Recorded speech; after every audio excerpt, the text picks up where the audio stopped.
Hello, welcome to our YouTube channel Indu education. स्वागत है आप सभी का। और 2100 प्रश्नों की जो सीरीज हमने शुरू करी थी उसमें 140 क्वेश्चन अब तक हमने कर लिए हैं। तो चलिए अगला प्रश्न करते हैं शुरू। तो आपका अगला प्रश्न है, सर्वाधिक दैनिक तापांतर होता है पश्चिमी राजस्थान, पूर्वी राजस्थान, दक्षिणी राजस्थान, डी उत्तर पूर्वी राजस्थान। तो इसका सही जवाब हो जाएगा ए पश्चिमी राजस्थान। जी हाँ, पश्चिमी राजस्थान में जो है सर्वाधिक दैनिक तापांतर होता है। चलिए अगला प्रश्न लेते हैं।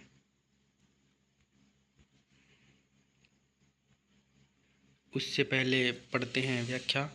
पश्चिमी राजस्थान में सर्वाधिक दैनिक तापांतर पाया जाता है। राजस्थान की जलवायु शुष्क से उप आर्द्र मानसूनी जलवायु है। अरावली के पश्चिम में न्यून वर्षा, उच्च दैनिक एवं वार्षिक तापांतर, निम्न आर्द्रता तथा तीव्र हवाओं युक्त शुष्क जलवायु है। मई जून के महीने में पश्चिमी राजस्थान के जैसलमेर, बाड़मेर, बीकानेर, जोधपुर, चूरू आदि जिलों में 40 डिग्री से भी अधिक तापमान होता है। अगला प्रश्न है, राजस्थान में वार्षिक वर्षा की समवर्षा रेखाओं की सामान्य प्रकृति होती है। आपके ऑप्शन है उत्तर पूर्व से दक्षिण पश्चिम, पूर्व से पश्चिम, सी उत्तर पश्चिम से दक्षिण पूर्व, डी उत्तर से दक्षिण। तो जो वार्षिक वर्षा की समवर्षा रेखाएं हैं वो जो है उत्तर पश्चिम से दक्षिण पूर्व की ओर बहती है। इस कारण इसका सही जवाब हो जाएगा सी। तो सी इसका सही जवाब हो जाएगा। चलिए पढ़ते हैं इस प्रश्न की व्याख्या। राजस्थान में वार्षिक वर्षा की समवर्षा रेखाओं की सामान्य प्रकृति उत्तर पश्चिम से दक्षिण पूर्व की ओर होती है। राजस्थान में सर्वाधिक वर्षा प्राप्त करने वाला जिला भीलवाड़ा तथा न्यूनतम वर्षा प्राप्त करने वाला जिला जैसलमेर है। आप देखेंगे कि जैसलमेर ज़िला जो है बहुत सारी वस्तुओं में क्या है, न्यूनतम वस्तुएं रखने वाला ज़िला है। चलिए अगला प्रश्न लेते हैं। राजस्थान के किस जिले से अधिकतम सीमाएं स्पर्श करती है? नागौर, भीलवाड़ा, पाली, अजमेर। तो ये प्रश्न है जो है पुराने वाले सिलेबस पे आधारित है, जिसके अनुसार इसका सही जवाब जो है वो हो जाएगा सी पाली। पाली ज़िला जो था उसमें सबसे अधिक ज़िलों की सीमाएं जो है स्पर्श करती थी। और वो कौन कौन से थे? वो ज़िले थे सिरोही, जालोर, बाड़मेर, जोधपुर, नागौर, अजमेर, राजसमंद, उदयपुर। तो चलिए अगला प्रश्न लेते हैं। राजस्थान के किस जिले से 78 डिग्री पूर्वी देशांतर रेखा गुजरती है? भरतपुर, झुंझुनू, झालावाड़, धौलपुर। तो आपको बताना है कि देशांतर रेखाएं जो है उनमें से 78 डिग्री पूर्वी देशांतर रेखा जो है वो किस जिले से गुजरती है? तो इसका सही जवाब जो है वो हो जाएगा डी धौलपुर। धौलपुर से जो है पूर्वी देशांतर रेखा गुजरती है। चलिए अगला प्रश्न लेते हैं। इससे पहले इसकी व्याख्या पढ़ते हैं। 78 डिग्री पूर्वी देशांतर रेखा राजस्थान के धौलपुर से गुजरती है। राजस्थान राज्य 23 डिग्री 3 मिनट से 30 डिग्री 12 मिनट उत्तरी अक्षांश और 69 डिग्री 30 मिनट से 78 डिग्री 17 मिनट पूर्वी देशांतर पर स्थित है। ये राजस्थान का अक्षांशीय और देशांतरीय विस्तार यहाँ पे बताया गया है। चलिए अगला प्रश्न लेते हैं। थार मरुस्थल का सर्वाधिक विस्तार मिलता है ईरान, पाकिस्तान, भारत और अफ़गानिस्तान। जो थार का मरुस्थल है उसका सर्वाधिक विस्तार हमें कहाँ देखने को मिलते हैं आपने बताना है। इसका सही जवाब हो जाएगा सी भारत। जी हाँ, भारत में ही जो है थार के मरुस्थल का सर्वाधिक विस्तार अपने को देखने को मिलता है जी। चलिए अगला प्रश्न लेते हैं, लेकिन उससे पहले हो जाए इसकी व्याख्या। थार मरुस्थल का विस्तार लगभग 77,000 वर्ग मील है। यह विश्व का 17वां बड़ा मरुस्थल है। इस मरुस्थल का लगभग 85% भाग भारत में एवं 15% भाग पाकिस्तान में अवस्थित है। अगला प्रश्न है, स्त्रियों का बाजूबंद आभूषण कहाँ पहना जाता है? ए कमर, बी गर्दन, सी हाथ, डी पैर। तो आपने इसका सही उत्तर बताना है। इसका सही जवाब हो जाएगा, जैसा कि इसके नाम से ही पता चल रहा है अपने को, कि बाजूबंद जो है वो हाथ में पहना जाता है। बाजूबंद आभूषण हाथ का आभूषण है, ठीक है। कमर का नहीं हो सकता, गर्दन का भी नहीं हो सकता और पैर का भी नहीं हो सकता। बाजू जो है वो हाथ को भी बोला जाता है। चलिए अगला प्रश्न लेते हैं। इससे पहले इसकी व्याख्या देखते हैं हम। स्त्रियों का बाजूबंद आभूषण हाथ में पहना जाता है। स्त्रियों द्वारा हाथ में पहनने वाले अन्य आभूषण है फूंदना, दामना, बगड़ी, कंकण, मोखड़ी, नवरत्न, टकमा। अगला प्रश्न लेते हैं। अगला प्रश्न है, भीनमाल का प्राचीन नाम क्या था?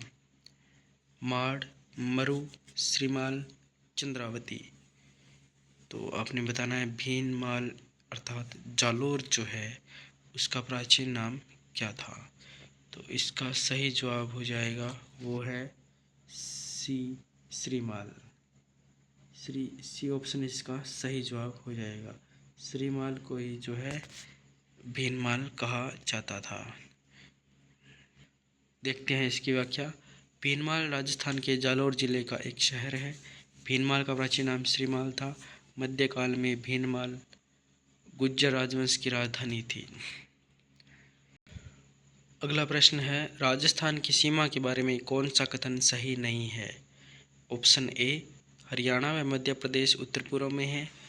बी, पश्चिम में राजस्थान की सीमा पाकिस्तान से मिलती है। सी, मध्य प्रदेश दक्षिण पश्चिम में है। डी, पंजाब उत्तर में है। तो जब हम राजस्थान का मैप देखते हैं तो हम उसमें भली भांति देख सकते हैं कि किस प्रकार से जो है राजस्थान का मैप होता है। सबसे ऊपर होता है उत्तर और उत्तर के नीचे होता है दक्षिण, इधर होता है पश्चिम और इधर पूर्व, इधर होता है पूर्व। तो इसने कहा हरियाणा व मध्य प्रदेश उत्तर पूर्व में है। तो बिल्कुल सही जवाब उत्तर पूर्व में है। पहला अपना कथन सही है। इसने पूछा है कौन सा सही नहीं है। पश्चिम में राजस्थान की सीमा पाकिस्तान से मिलती है। बिल्कुल सही जवाब, पश्चिम में जो है सीमा राजस्थान से मिलती है। सी, मध्य प्रदेश दक्षिण पश्चिम में है। दक्षिण पश्चिम यानी इस एरिया में जो है मध्य प्रदेश को बताया है, जो कि क्या है बिल्कुल गलत जवाब, जबकि दक्षिण पूर्व में है एमपी मध्य प्रदेश। तो ये कथन यहाँ पे गलत हो जाएगा। और चौथा कथन है पंजाब उत्तर में है। बिल्कुल सही जवाब है, ये पंजाब उत्तर में है। तो इसका सही जवाब हो जाएगा, वो है सी, मध्य प्रदेश दक्षिण पश्चिम में है। ये कथन है यहाँ पे गलत है, इसने सही नहीं पूछा था।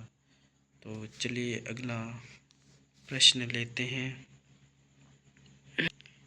अगला प्रश्न है, उत्तर पश्चिम राजस्थान भारत के किस भू आकृतिक विभाजन में आता है? उत्तर पश्चिम राजस्थान भारत के किस भू आकृतिक विभाजन में आता है? उत्तर व उत्तर पूर्वी पर्वत, उत्तरी मैदान, प्रायद्वीपीय पठार या डी, भारतीय मरुस्थल। तो जो उत्तर पश्चिम राजस्थान है वो भारत के किस भू आकृतिक विभाजन में आता है, अपने को बताना है। तो ऑप्शन के हिसाब से इसका सही जवाब हो जाएगा, वो है डी, भारतीय मरुस्थल में। आइए देखते हैं प्रश्न की व्याख्या। भारतीय मरुस्थल मुख्य रूप से भारतीय उत्तरी मैदान का ही एक भाग है। राजस्थान का उत्तरी पश्चिम भाग भारतीय मरुस्थल प्रदेश के अंतर्गत आता है। राजस्थान का उत्तर पश्चिमी भाग रेतीले मैदान के रूप में विस्तृत है। आज का अपना अंतिम प्रश्न है, रेडक्लिफ रेखा का राजस्थान में विस्तार है। आपके ऑप्शन है ए, हिंदूमल कोट से बाखासर बाड़मेर तक। बी, कोणागांव गंगानगर से शाहगढ़ जालौर तक। सी, हिंदूमल कोट गंगानगर से शाहगढ़ जालौर तक। डी, कोणागांव गंगानगर से बाखासर बाड़मेर तक। तो आपने बताना है कि रेड क्लिफ रेखा का विस्तार कहाँ से कहाँ तक है। इसका सही जवाब हो जाएगा वो है ए, option A, Hindumal coat Ganganagar से बकासेर बाड़मेर तक। तो रेड क्लिफ रेखा जो है वो राजस्थान के इस भाग में लगती है यहाँ तक, जो कि हिंदुमल कोट से लेके और यहाँ बाड़मेर के बकासर तक है। चलिए आज का अपना सेशन अपने यहीं पे ख़त्म करते हैं। मिलेंगे नेक्स्ट सेशन में कुछ आगे के प्रश्नों के साथ। अगर आपको हमारा ये प्रयास पसंद आ रहा हो तो आप चैनल को लाइक करें, शेयर करें और सब्सक्राइब करें। Thank you.